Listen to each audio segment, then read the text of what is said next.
सामान्य काल के 25वें रविवार का पाठ हमारे जीवन के औचित्य और न्याय संगत पर बातें नहीं करता है, लेकिन मनुष्य और ईश्वर के मानसिकता में कितना फर्क है उसे व्याख्यान देता है। ईसाइयाह नबी के ग्रंथ अध्याय 55 पद संख्या 6 से 9 में प्रभु कहते हैं कि तुम्हारा विचार मेरा विचार नहीं है, मेरा मार्ग तुम्हारा मार्ग नहीं है। जिस प्रकार आकाश पृथ्वी से ऊपर बहुत ऊंचा है, उसी प्रकार मेरा मार्ग तुम्हारे मार्ग से, मेरा विचार तुम्हारे विचार से ऊंचा है। यह बात आज के सुसमाचार में स्पष्ट हो जाता है। संत मत्ती के सुसमाचार अध्याय 20 पद संख्या 1 से 16 में यीशु ख्रीस्त दाखबारी में मजदूरों के दृष्टांत को सुनाते हैं। आप बहुत बार इसे पढ़े होंगे, सुने होंगे, आज मनन चिंतन करके आए हैं। साधारण सा प्रश्न रखो कि इस दृष्टांत में मजदूरों को हम पढ़ रहे हैं, जान रहे हैं, लेकिन एक भी जानना चाहूं मैं कि जमींदार मजदूरों के कितने दल को बुलाया? 5 दल। वर्तमान में हम लोग वैधानिक रूप से दिन में 8 घंटा काम करते हैं, लेकिन इतिहास बताता है कि यीशु के समय मजदूर लोग दिन भर में 12 घंटा काम करते से 6 बजे सुबह से शाम 6 बजे तक। इस दृष्टांत में मजदूरों का पहला दल 12 घंटा काम किया, दूसरा दल 9 घंटा काम किया, तीसरा 6 घंटा, चौथा 3 घंटा और 5वां 1 घंटा काम किया। संध्या होने पर जमींदार ने नौकर से कहा, सभी मजदूरों को बुलाओ और अपना मजदूरी दे दो। दिन के अंत में सबों को 1 दिनार दिया गया, चाहे वे 12 घंटा कार्य किए हों या 1 घंटा। दृष्टांत में पहला दल अनुचित और अन्यायपूर्ण मजदूरी समझकर भुनभुनाने लगा, लेकिन अगला 4 दल चुपचाप रहा, क्योंकि वे जानते हैं कि जमींदार ने उनके प्रति उदार व्यवहार किए हैं, कि उनके उदारता के प्रति वे कृतज्ञ हैं। समझ रहे हैं कि कम काम करने के बावजूद भी उन्हें दिन का दिहाड़ी दिया गया है। दूसरी तरफ पहला दल अनुचित और अन्यायपूर्ण मजदूरी को ले देकर निराशा से अभिभूत हैं, ईर्ष्या से व्यग्र हैं, गुस्सा से व्याकुल हैं। वे अपना मजदूरी को अन्यायपूर्ण और अनुचित समझकर चिल्लाए, शिकायत की। वे जानते हैं कि 5वां दल 1 घंटा में भी उनकी तरह ही 1 दिनार पाए। लेकिन यहां जमींदार पहला दल से अन्याय नहीं किया। पहला दल ने 1 दिन के लिए 1 दिनार तय किया, उसे जमींदार ने चुकता कर दिया। निर्धारित उनके तलब को जमींदार ने माना, लेकिन वह जानता है कि दूसरा, तीसरा, चौथा और 5वां दल के साथ कोई अनुबंधन नहीं है। यह समझ करके वे भी उनके लिए कार्य किए, इसलिए उचित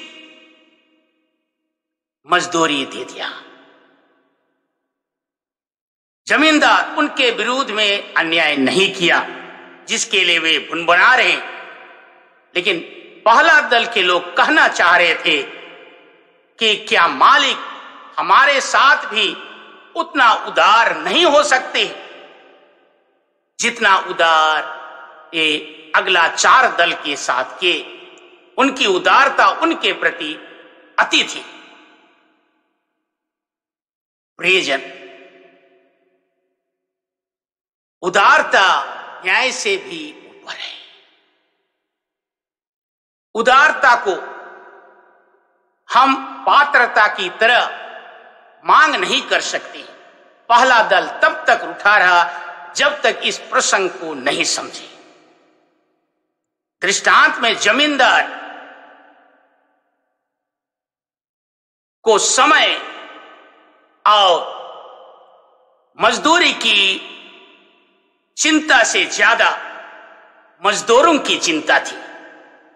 वह 1 घंटा दिन रहे और बाहर निकला और उन्होंने बहुत सारे लोगों को खड़ा देखा और उनसे पूछा कि तुम लोग दिन भर बेकार में क्यों खड़े हो। उन्होंने उत्तर दिया कि हम लोगों को किसी ने मजदूरी में नहीं लगाया। ये सभी मजदूर लोग आलस नहीं थे। ये लोग भी धूप में 12 घंटा कार्य करने के लिए तैयार हैं। भोर में जल्दी आए लेकिन काम में देरी लगाए गए।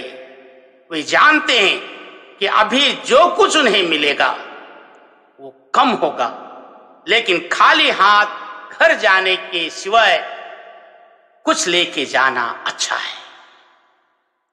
प्रियजन, स्वर्ग का राज योग्यता उन्मुखी नहीं है, लेकिन यह कृपा उन्मुखी है। जमींदार ने पहला दल के लोगों को अंत में क्यों पे किया, क्यों भुगतान किया? क्योंकि जमींदार उन्हें अनुभव कराना चाहता था कि उनकी दृष्टि में मूल्यवान है और महत्व रखते हैं। वे अधिक रोजगार परक हैं, अधिक कुशल हैं, योग्य हैं, शिक्षित हैं, अच्छे हैं।